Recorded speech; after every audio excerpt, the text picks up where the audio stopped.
Wednesday morning, you know what to do. Tune into the podcast just for a few. I'll be your guide with tips for your trade.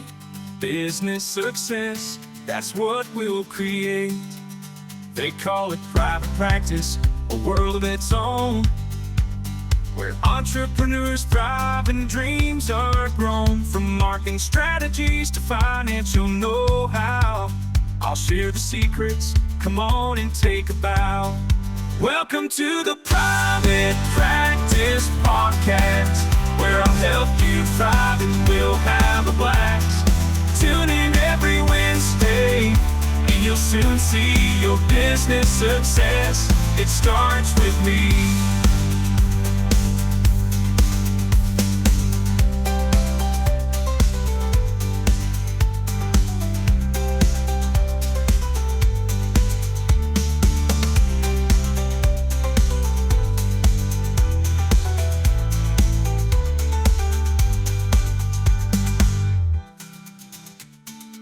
Hey there, welcome to another episode of the Wednesday edition of the Private Practice Podcast.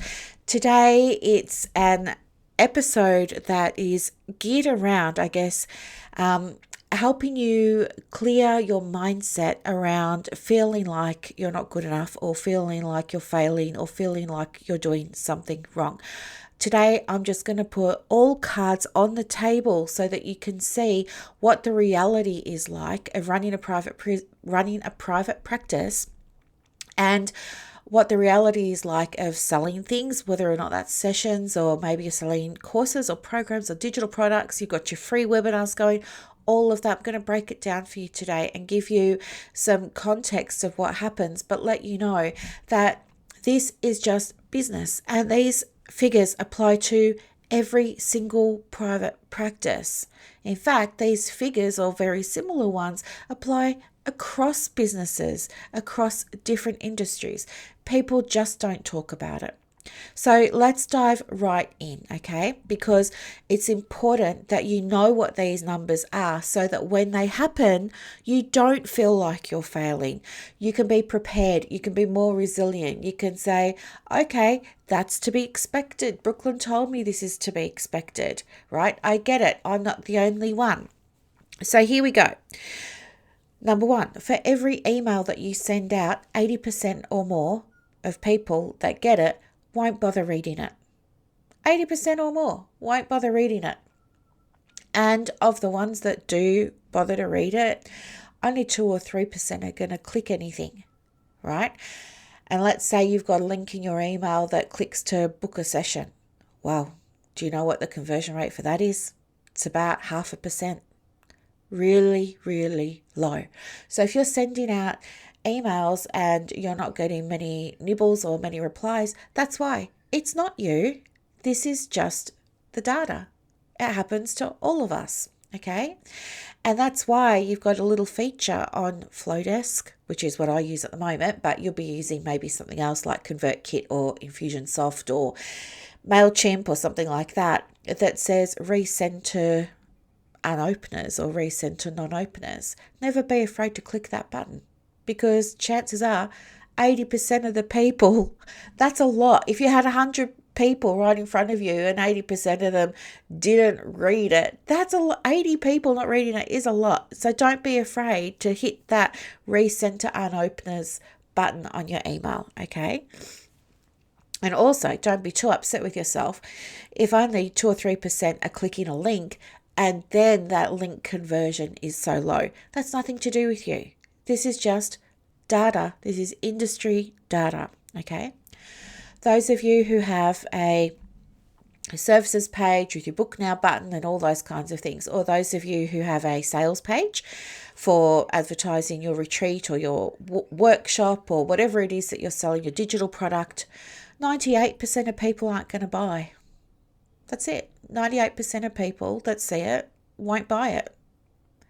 That's a lot of people looking at it, not buying. And guess what? That's industry data. That's nothing to do with whether you're doing it right or doing it wrong. Nothing to do with you. You don't have any control over that. Okay? For every 100 people that see it, 98% of them, 98 people are saying, not for me. That's normal. It's nothing to do with you.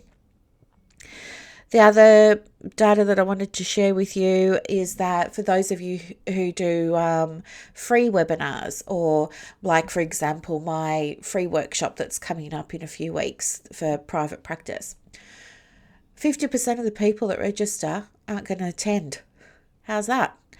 So if you have 100 people register, only about 50 are going to turn up.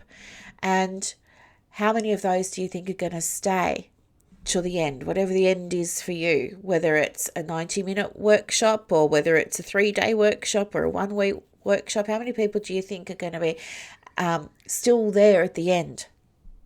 Not many. I'll let you figure it out. And guess what? It's nothing to do with you. It's nothing to do with you. This is just industry data. For everything that you sell, whether it's a package, whether it's a program, whether it's a digital product, maybe it's a retreat, could be anything. Maybe you're selling ADHD planners or something like that. 3% of people are going to complain about it, and they're going to let you know. And guess what? It doesn't mean that you're really bad at making things and, making offers. No, it's just data. There's always going to be 3% of people that are a thorn in your side that say, I don't like it. This wasn't what I expected. It's not good enough. Blah, blah, blah, blah, blah. I want my money back. There's always going to be 3% of people that say that. That's why you've got your policies, right? And you've all got your policies in that website terms of service. But anyway, that's you got to have your business foundations in place. But the point I'm trying to make is that there'll always be 3 people in every 100 that have a complaint, even with free stuff. And I know because I give away a lot of free stuff, and there's still people that complain about it. When I did my last workshop, it was in July, for example, and it was all about helping practitioners with their marketing. Somebody said to me that she wanted to make a complaint because I had too many resources. Somebody else said I only gave 20 I only gave 20 templates. I should have given more than 20 templates. Somebody else didn't like that it was on Google Meets and said it should have been on Zoom. You're always going to get complaints, okay? That's life. It is nothing to do with whether you're good, whether you're worthy, whether you're deserving. It's nothing personal is what I'm trying to say, okay? There will be people who just don't like you for whatever reason. And there's nothing you can do about that. There will be people who just don't like you. Trust me, it's happened to me. I've had people say that they don't like that I've always got my hair in it's like a messy bun, but it's kind of, like a loop thing. People let me know that they don't like that. There are people that let me know that I wear black t-shirts too often and they question it. There are people that don't like that I've got a dog and let my dog go running around in my videos, or that my dog's in the background, or that I even talk about my dog because they happen to be cat people. It's happened. There's nothing I could do about it. It doesn't mean that I'm bad at business. It doesn't mean that I'm not helping people. It doesn't mean that there's something wrong with me. No, everybody has their own ideas and opinions and things like that. And guess what? There will be people that talk about you. And guess what? You can't do anything about that. You can't. Trust me. There are plenty of people that talk about me and they don't say very nice things. And there's also people that talk about me that do say very nice things. But at the end of the day, I can't control what's going to come out of somebody else's mouth. It's nothing to do with me.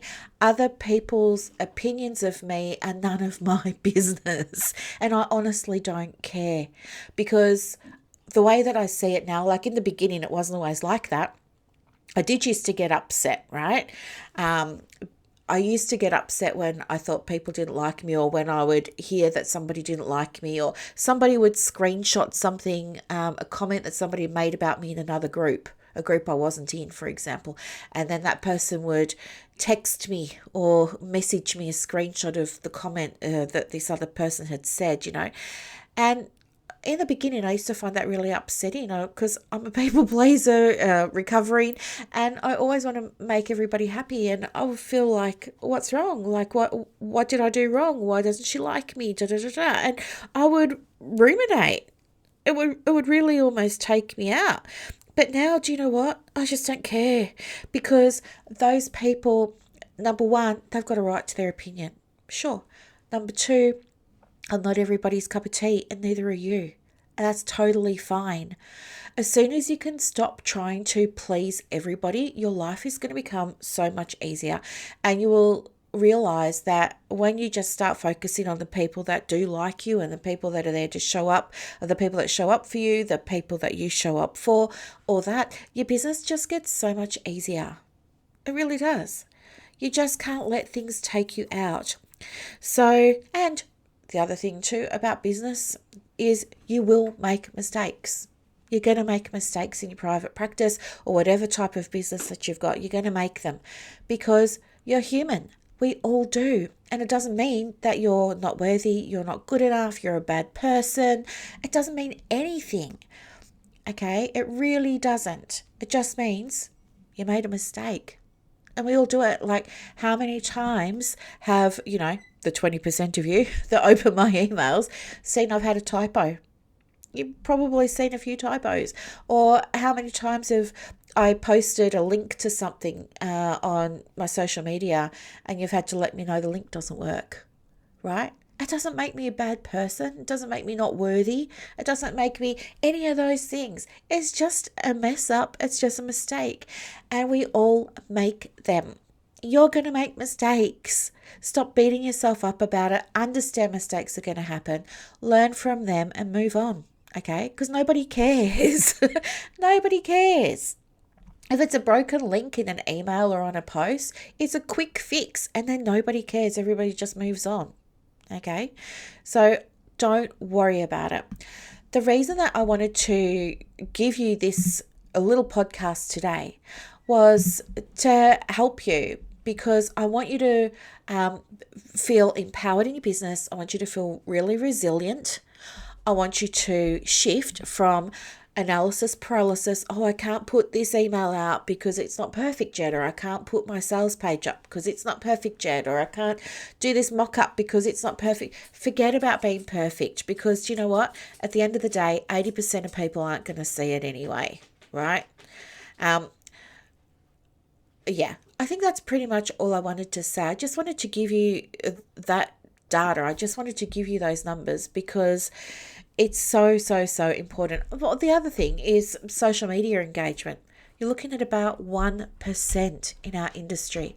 For every 100 people that see your post, you'll be on average getting one person actually read it, let alone put a heart on it, or a comment, or share it, or save it, or something like that.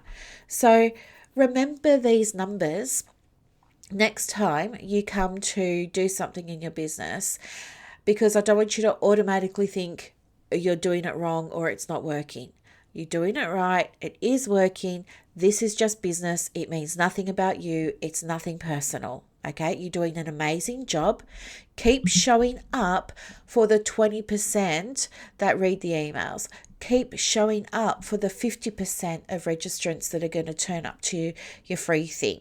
Keep showing up for the 2% or the 3% that are going to buy from you.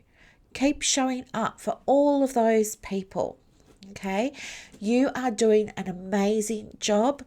And if you didn't know these numbers, you could be thinking that you're failing. So I want you to know you're not. You're doing everything right. It's not about you. These are industry numbers. You're on the right track. Keep going. Okay, have a beautiful day, everyone, and I'll see you on the Saturday edition. Bye. On Wednesday morning, you know what to do. Tune into the podcast just for a few. I'll be your guide with tips for your trade. Business success, that's what we'll create. They call it private practice, a world of its own, where entrepreneurs thrive and dreams are grown. From marketing strategies to financial know-how, I'll share the secrets. Come on and take a bow. Welcome to the Private Practice Podcast, where I'll help you thrive and we'll have a blast. Tune in every Wednesday, and you'll soon see your business success. It starts with me.